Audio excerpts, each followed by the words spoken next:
सप्तमी की सबको हार्दिक बहुत बहुत शुभकामनाएं और सबके लिए बहुत शुभ हो।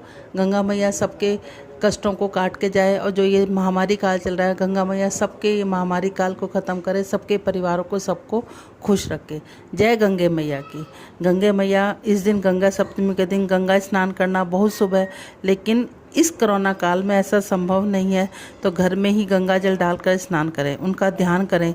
और जब स्नान करें तो उनका ध्यान करें कि हम गंगा जी में ही स्नान कर रहे हैं। गंगा स्नान के बाद स्वच्छ वस्त्र पहनकर माँ को अपने नेत्रों में धारण कर कर, अपने मन में धारण कर कर सोचें कि हम गंगा जी के किनारे ही खड़े हैं, तो उनका पूजा करें, स्नान कराएं। बस आज गंगा सप्तमी है, आज गंगा मैया धरती पर अवतरित हुई थी, उसकी कथा भी है, उसकी पूजा विधि भी है। गंगा सप्तमी की पूजा करने से पहले हमें भोलेनाथ की पूजा करनी होती है। जिसके घर में फ़ोटो है वो फ़ोटो के हिसाब से, जिसके घर में शिवलिंग है वो शिवलिंग के हिसाब से, जिसके घर में जैसे भी है, जैसे भी उनको प्राप्ति है, वैसे ही उनकी पूजा कर लेनी चाहिए। बोलो ओम नमः शिवाय। ऐसे करते हुए आप शिवलिंग पर जल चढ़ाएं, ओम नमः शिवाय, ओम नमः शिवाय। उसके बाद शिवलिंग पर आप चंदन, वस्त्र, उसके बाद साबुत अक्षत, उसके बाद थोड़े से काले तिल, और ये नाग केसर होती है, इसको जरूर अवश्य चढ़ाएं। नाग केसर को अवश्य चढ़ाएं। उसके बाद भोले बाबा को गुड़ का भोग लगाएं। उसके बाद भोले बाबा को फल चढ़ाएं। फल चढ़ाने के बाद उनको पुष्प अर्पित करें। बोलो ओम नमः शिवाय, ओम नमः शिवाय, ओम नमः शिवाय। अगर आप लोगों के पास बेलपत्र हैं तो बेलपत्र जरूर चढ़ाएं, लेकिन इस टाइम मेरे पास नहीं है, कोरोना काल की वजह से कुछ चीज़ें मिलती हैं, कुछ चीज़ें नहीं मिलती। तो आप अपने मन की आत्माओं से ये सोच के कि हम बेलपत्र चढ़ा रहे हैं, हम भोले बाबा को बेलपत्र अर्पित करें, और साथ में इनका 5 अक्षर मंत्र ओम नमः शिवाय, ओम नमः शिवाय का जरूर जाप करते रहें। उसके बाद एक आप तांबे का, पीतल का, स्टील का, मिट्टी का, जैसा भी हो, आप एक पात्र ले लें, उसमें गंगा जल, थोड़ा सी जल के अंदर गंगा जल डाल के, और उसको भोले बाबा के पास इस तरीके से रख लें। रखने के बाद भगवान से प्रार्थना करें कि ये हम इस टाइम हम ये अपने मन में धारणा करें कि इस टाइम हम गंगा जी के किनारे बैठे हुए हैं, और ये गंगा जल हमारे लिए गंगा मैया है। गंगा मैया की प्रार्थना करें, और गंगा मैया को प्रार्थना करते हुए सबसे पहले गंगा मैया के कलश के ऊपर आप स्वास्तिक बनाएं।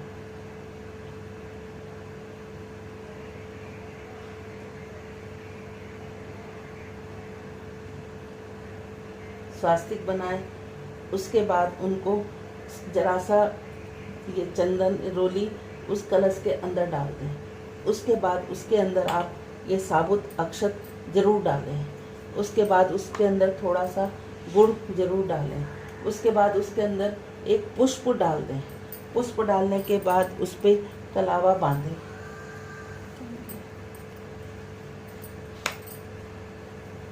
कलावा जरा सा कलावा वस्त्र के नाम का, गंगा मैया को जैसे हम वस्त्र बना रहे हैं उस हिसाब से आप गंगा मैया को वस्त्र धारण कराएं, और वही कलावा फिर आप अपने कलश पर जरूर बांध दें, और मन से प्रार्थना करें हाथ जोड़कर कि हे गंगा मैया, आप पाप नाशनी हो, सबके कष्टों को हरने वाली हो, मेरे और मेरे परिवार के, समाज के, और आज जो इस टाइम पे जो इतनी महामारी पूरे विश्व में फैली हुई है, उस महामारी को ख़त्म करें।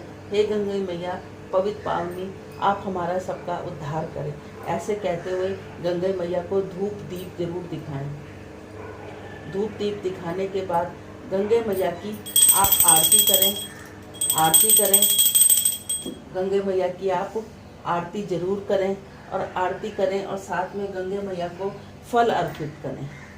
बोलो गंगा मैया की जय। फल अर्पित करने के बाद आप गंगा मैया की आरती करें, फल अर्पित करें। इस जल को सूर्य नारायण को दे दें।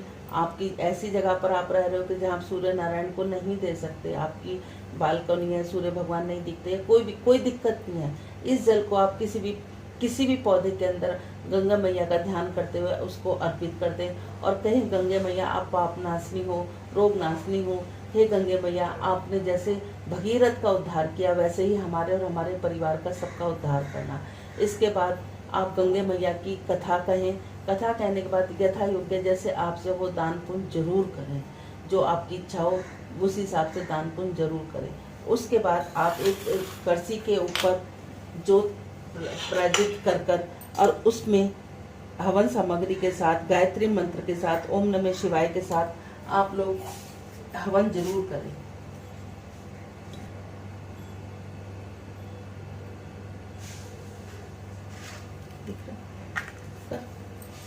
हवन जरूर करें। हवन में सबसे पहले आप गंगा मैया का ध्यान करके उसी जो पात्र में आपने जल लिया उसी जल से आप उसको पवित्र करें, फिर उनको तिलक अर्पित करें, फिर उसको बाद आप उनके अंदर लौंग अर्पित करें। इस तरीके से आप लौंग अर्पित करें। उसके बाद आप गंगा मैया इस हवन का आप भोग लगाएं, इसके साथ आप भोग लगाएं। उसके बाद हवन सामग्री के साथ जितना आप हो सके गायत्री मंत्र का, ओम नमः शिवाय का जाप करें। बोलो गंगे मैया की जय, जय गंगे मैया की जय। और इसके बाद अगर आपको गढ़ मुक्तेश्वर पर ब्रज घाट पर आपको अगर कोई कर्मकांड कराना तो हमारे पंडित जी हैं, वो बहुत अच्छे से विधि विधान से कर्मकांड कराते हैं। मैं उनका फ़ोन नंबर वगैरह इसके अंदर डाल दूंगी। आप कभी जाएं तो आप मेरे चैनल का नाम लेकर या अलका अग्रवाल के नाम से लेकर या दिल्ली वाले के नाम से लेकर आप अपना वहाँ पर कर्मकांड भी करा सकते हैं। बोलो गंगे मैया की जय। बहुत समय पहले इस धरती पर भगीरथ नाम के एक बेहद प्रतापी राजा निवास करते थे। अपने पूर्वजों को जीने मरने के दोष से मुक्त कराने हेतु गंगा को पृथ्वी पर लाने के लिए वह कठोर तपस्या शुरू कर दिया। भगीरथ की भक्ति और कठोर तपस्या को देखकर माँ गंगा बेहद प्रसन्न हुई और फलस्वरूप वह भगीरथ की बात मान ली। लेकिन एक समस्या आन पड़ी। उन्होंने राजा भगीरथ को से बताया कि अगर वह स्वर्ग से सीधे पृथ्वी पर आएगी तो धरती उसकी धारा को, वेग को नहीं सह पाएगी और सरातल में चली जाएगी। माँ गंगा की यह बात सुनकर भगीरथी अचरज में पड़ गए और इस समस्या का समाधान ढूंढने लगे। फिर भगीरथ जी भगवान शंकर की तपस्या करने लगे। भगीरथ जी की तपस्या से प्रसन्न होकर उन्हें वरदान मांगने को कहा। भगीरथ जी ने उन्हें अपनी समस्या बताई और भगवान शिव ने उन्हें समाधान दिया। जब गंगा जी अभिमान में स्वर्ग से पृथ्वी पर आ रही थी तब उनका सामना शिव जी से हुआ, जिसके बाद उन्होंने माँ गंगे को अपनी जटाओं में समाहित कर लिया। फिर शिव जी ने उन्होंने छोड़ा, जिसे माँ गंगा 7 धाराएं बहने लगी और भगीरथ जी का मनोरथ पूरा हुआ। उसके पितरों की मुक्ति मिली। बोलो गंगा मैया की जय।